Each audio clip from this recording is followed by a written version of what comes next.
l'invité de la matinale.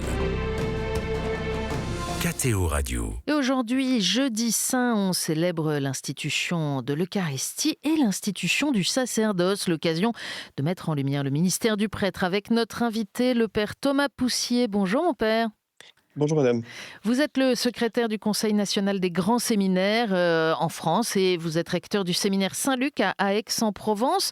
Alors, toute première question, pour ceux qui ne seraient pas encore bien réveillés, on rentre aujourd'hui dans le Triduum pascal. Rappelez-nous d'abord, qu'est-ce qu'on célèbre en ce jeudi saint ?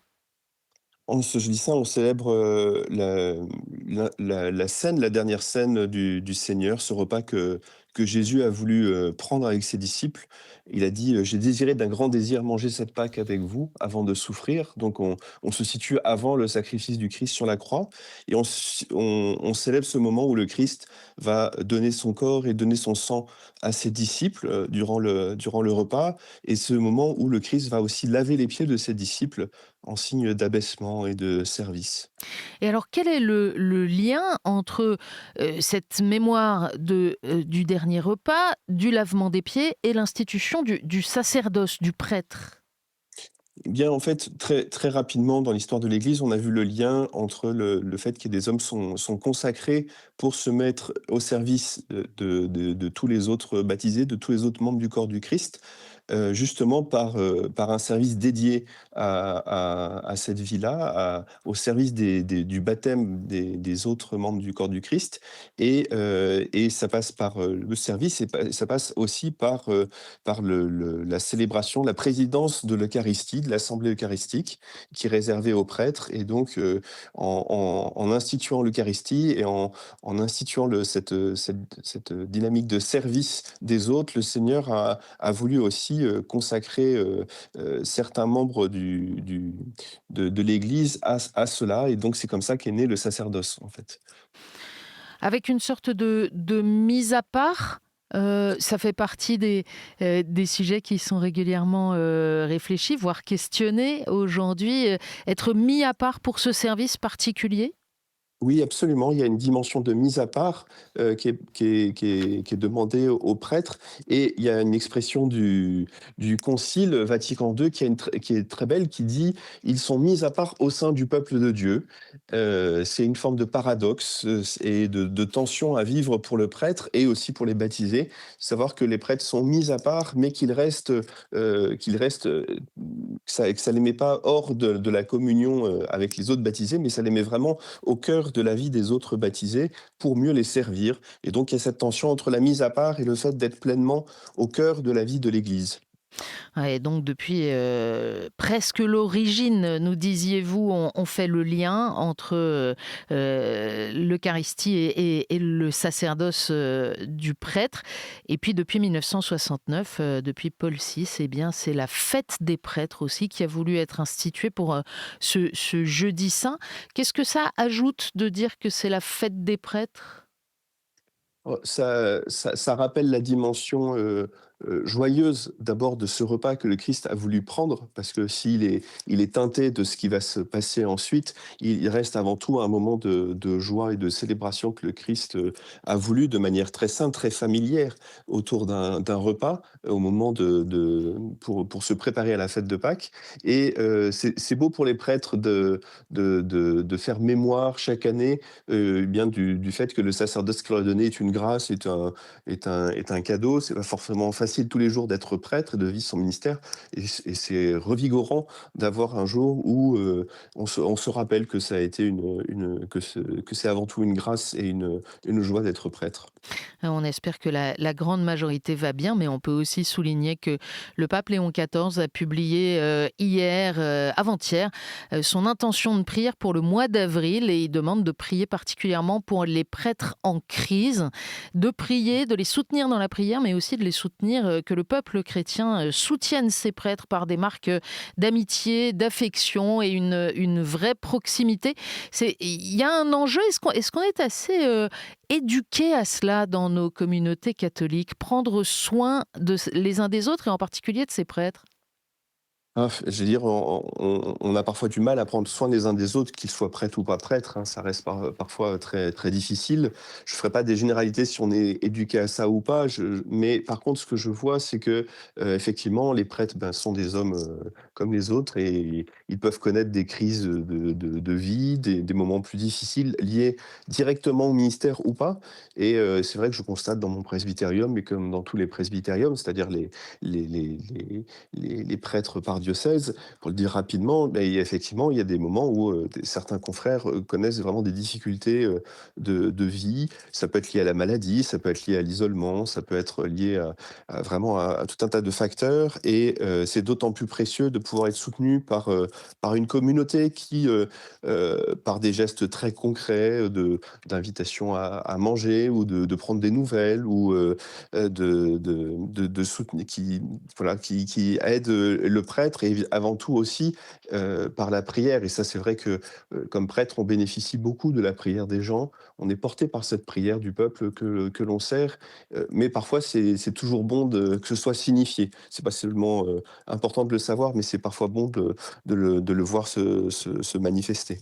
D'autant que ces dernières années, on a beaucoup parlé des dangers du cléricalisme et ça a pu tourner parfois à une sorte de jeu de condamnation un peu a priori du rôle du prêtre dans la communauté.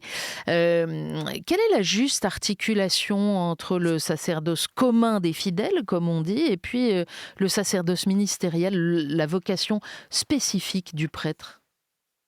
Ben, c'est justement de se rappeler que le sacerdoce du prêtre, il est au service du sacerdoce commun des fidèles, donc il est vraiment dédié à cela, et ce qui n'est pas vrai dans l'autre sens, hein, les baptisés ne sont pas dédiés au service des prêtres, donc ça évite le cléricalisme, ça évite de mettre les prêtres au-dessus comme des êtres, comme des surhommes qu'il faudrait en permanence servir et bénir. Mais c'est important aussi pour les baptisés de se rappeler qu'effectivement, qu'il s'agit d'hommes qui sont consacrés à ce service. Alors, tous ne montrent pas un parfait exemple de cela, parce que par un manque de zèle ou par parfois des comportements vraiment problématiques, voire criminels. Mais par contre, l'immense majorité des prêtres sont dédiés au service et la bonne articulation, je pense, elle se fait dans cette compréhension de la vocation propre de chacun. Le prêtre, il est au service de la vocation des baptisés pour les aider à mûrir en sainteté, pour les aider à vivre de foi, d'espérance, de charité. Et les baptisés sont invités à prendre soin du sacerdoce, pour reprendre l'expression du pape Léon, prendre soin du sacerdoce pour aider les prêtres à vivre cette mission qui est à leur service. Est-ce qu'il y a des évolutions dans cette complémentarité au cours de ces dernières années? On pense évidemment à toute la démarche synodale, à l'apparition de ministères institués, à toutes ces réflexions, en particulier dans l'exercice du ministère du prêtre diocésain. Oui, je pense que l'appui du pape François sur les questions de synodalité, sur la redécouverte des ministères, voire l'institution de nouveaux ministères, comme le ministère de catéchistes, ça aide à prendre en compte la manière dont l'Église est un corps mystique, est un corps avec différents membres, et qu'il y a une articulation justement entre ces membres. Enfin, c'est l'expression qu'utilise saint Paul dans sa lettre aux Corinthiens, et c'est vrai que toutes ces réflexions, ces dernières années, nous aident à retrouver la tradition, en fait, la manière dont, dès les débuts de l'histoire de l'Église, il y a eu ces différents membres du corps de l'Église qui, petit à petit, ont appris à travailler les uns avec les autres, si on peut dire, et les uns pour les autres, chacun selon sa vocation. Et donc c'est vrai que la synodalité, le fait de prendre en compte le fait que tous ceux qui ont reçu le baptême ont leur part dans le corps, sont mus par l'Esprit Saint. Ça, c'est vraiment très important d'insister là-dessus. C'était vrai au long des siècles, hein, dans la tradition. Saint François de Sales disait les mêmes choses. Il n'utilisait pas le terme de synodalité, mais vraiment, il mettait en valeur la vocation baptismale des fidèles. Et c'est vrai que ça aide chacun à vivre sa propre vocation et donc à bien se situer aussi dans le corps de l'Église. Je le disais, vous êtes en responsabilité au secrétariat des grands séminaires. Vous êtes vous-même en charge du séminaire Saint-Luc à Aix. Est-ce qu'il y a un profil type aujourd'hui de ceux qui se dirigent vers le sacerdoce ministériel? Non, il n'y a pas vraiment de profil type parce que moi j'accueille des hommes qui ont entre 18 et 45 ans, qui ont, soit un CAP, soit, qui ont fait une grande école d'ingénieur ou, des grandes études, une thèse ou autre chose. Donc, par contre, ce que je remarque, c'est qu'il y a un vrai zèle, il y a une vraie joie, chez les séminaristes. Je le constate dans le séminaire que je dirige, mais dans d'autres séminaires aussi. Il y a une vraie détermination à apporter la bonne nouvelle au monde, pas seulement aux croyants, mais aussi, une volonté d'être missionnaire, de travailler à cette église qui se déplace, qui va chercher, les plus petits, les plus pauvres aussi. Il y a une attention assez marquée aussi, je vois et je m'en réjouis, aux formes de fragilité aussi de notre monde. Avec beaucoup de confiance, parce que l'identité du prêtre diocésain, la manière dont s'exercera le ministère du prêtre diocésain demain dans un territoire comme celui de la France, ça reste quand même assez mystérieux, en tout cas à continuer de se réinventer parce que les structures d'hier ne fonctionneront plus.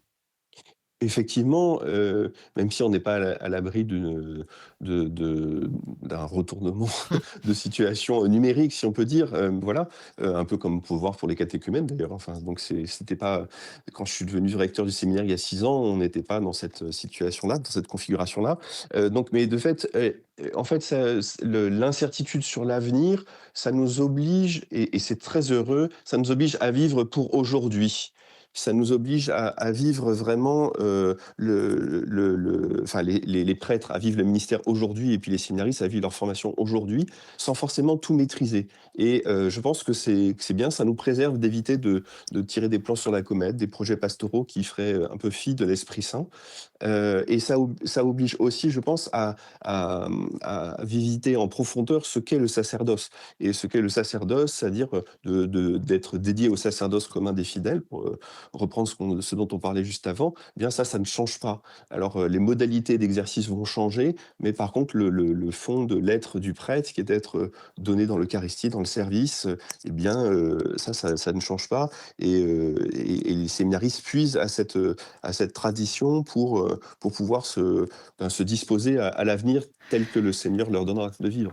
Merci beaucoup, Père Thomas Poussier. Si on veut prier pour les prêtres d'un mot, qu'est-ce qu'on demande au Seigneur? Qu'ils soient de joyeux et zélés, missionnaires. Merci infiniment d'avoir été notre invité ce matin, Père Thomas Poussier. Je rappelle que vous êtes secrétaire du Conseil national des grands séminaires.